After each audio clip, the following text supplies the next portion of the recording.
Now, fun fact, I'm not on social media that much, so there's a lot of topics that I just didn't really know much about. Now, I decided to make it my mission to fill in those gaps, and I instantly regretted it because I found out about a man named Jack Doherty. Now, if you're like me, you probably heard, oh, Jack Doherty, he's not that great. But he's worse than you can possibly imagine. See, Jack Doherty had a problem. It seems like he just doesn't process emotions the same way you and I do. And if you're a sociopath and you can't process emotions, then I'm sorry. Now, what happens when a sociopath becomes a YouTuber?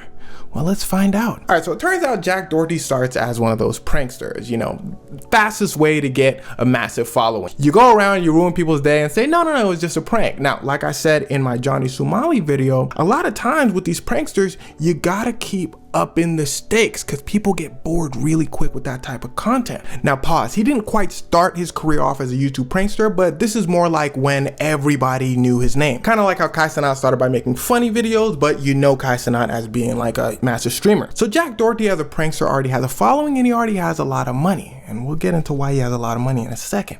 But let's start with he's a prankster. So he's walking around doing his hardcore pranks, knucking and bucking at people, what? And it turns out some people were like that. So they're like, what? Jack says, nah, it's just a prank. They said, prank these hands. Jack said, ooh, one of these ruffians can hurt me. Remember, he has some cash at this point, so he hires a bodyguard. And that kind of pissed people off because what he was doing was his knucking and bucking pranks, cussing people out, bumping into people, getting big in front of people like, what? And then his bodyguard would step in. Then Jack would keep going, what? Kind of reminds me of Joffrey from Game of Thrones. He's like, yeah, y'all not gonna do nothing. I got a massive person in front of me. And well, it turns out Jack would come to regret this soon enough. He goes to a party with his massive bodyguard. He doing his whole content thing, being a nuisance. He said something rude to the party host and some of the guests didn't like that. So they said, yo, Jack, what's going on? Jack said, what? They said, what? He said, oh. Jack said, y'all gotta chill. Where my bodyguard? His bodyguard steps in and Jack goes, now what? His bodyguard comes in and goes, what's going on? Now Jack's bodyguard is big and he African American. Now that's actually very important to the story because there's an RDC World video that explains this perfectly. We know when another black person's crazy, and black crazy is a little tough because at a certain point, they just want to throw hands. As soon as Jack's bodyguard steps into the frame, he said, man, I don't care about none of that. Stop all that talking. Oh, he crazy. He don't want to solve no situation. He just said, stop talking. He praying to God that person don't stop talking. That person don't stop talking. He says, yo, Jack, why? I said, stop talking. And at this point, credit to Jack, because he actually has a little bit of sense. He says, yo, he tells the dude, yo, stop talking. He looks at his bodyguard. He goes, yo, chill. But his bodyguard not hearing Jack. He don't care about his job. He's there to throw hands. Are you not listening? The people that had a confrontation with Jack were looking at the bodyguard. They're like, look, bodyguard, yeah. Knocks boy out. Jack, after he runs a little bit because he got scared, says, yo, why? Now to all my fellow Africans, what did the bodyguard say next? Did he say, oh man, that's my fault? Or did he say, man, line them up. I don't care about nothing y'all talking about.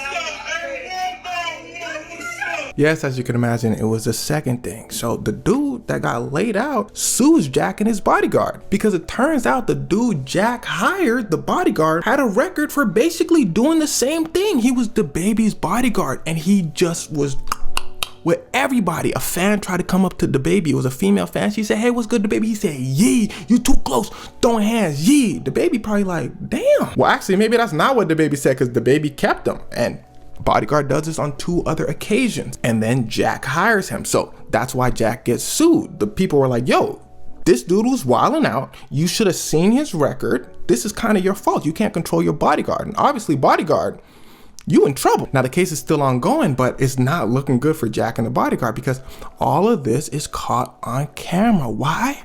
Because Jack captures everything on camera. And remember that emotion thing we talked about afterwards? He's like, yo, my bodyguard tripping. YouTube video? Everyone's like, Jack, no, this is serious. Jack's like, oh, I'm rich though. Let's talk about how he's rich. Now, Jack seems to have a lot of money. YouTube ain't paying those bills. And a lot of times to get that money, you gotta do shady things. Well, Jack decides, okay, what I'm gonna do is I'm gonna take girls, have those girls create accounts on only a word I can't say. Look in the comments if you might be confused. And when they make money, they give me some of that money. Why? Well, because I'm gonna promote them so they can get more followers. Now, what does that sound like to you? Regardless, a bunch of girls buy in. And because he's promoting them in videos, he's making a lot of money. And how he promotes them is he shows them off in his video just doing meaningful things. Like, oh, look at my friend, she's in a bikini. I'm not saying go search her up or anything, but she's in a bikini. If you want to search her up, then well. And a lot of times people want to see more of that girl, especially because Jack's audience is on the younger side. Really young. Again, they go over, buy that girl's content. That girl gives Jack some money. Now this made him stacks because he had a lot of girls doing it, but here's where things start to get wicked. Combined with all the stuff he's doing with the prank stuff, because he's doing that at this time too to get his name more out there as well. People are starting to see his business model, and then his friends come out. They say, oh yeah, all that true. They said Jack is targeting the youth, so they go to those girls' websites. But they say on top of all that, Jack's lack of emotional awareness is astonishing. They say, and he's very open about it. This ain't no secret. When you walk into the house, he says, I'm about the money.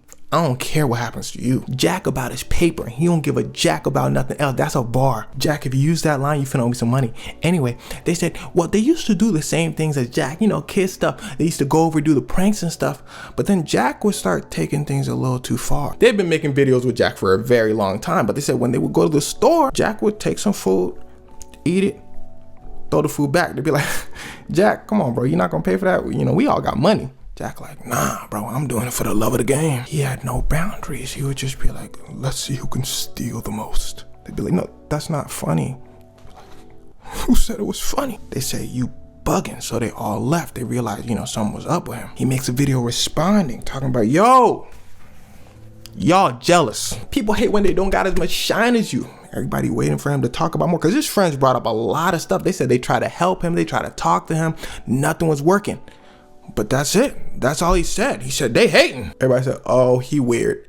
And then he takes it a step further. Bro is driving one day. And remember, he films everything. So he's live streaming while driving. Bro's looking at his phone. Now he's driving while the rain is pouring. Now, I don't know if you've ever driven while it's raining super heavy, but I feel like if you can look away from the road and not be terrified when it's raining that heavy, you're insane. But bro on his phone, chilling, talking about, man, what are these messages on? Boy filming the camera like, go ahead, Jack. Boom, all of a sudden, Jack's car starts hydroplaning. Again, if you've ever driven in the rain, this has probably happened to you. The friction of your tires, blah, blah, blah. We won't get into sciencey stuff, but your car starts slipping around because of the rain. You basically lose control of your car. He loses control of his McLaren, boom, crashes into a wall. Now what happens next is shocking. Jack emerges from the vehicle. The vehicle is jacked, totaled. He looks at his boy. We can't see his boy yet. He looks at his boy and goes, yo, bro, you good? You good? His boy doesn't say anything.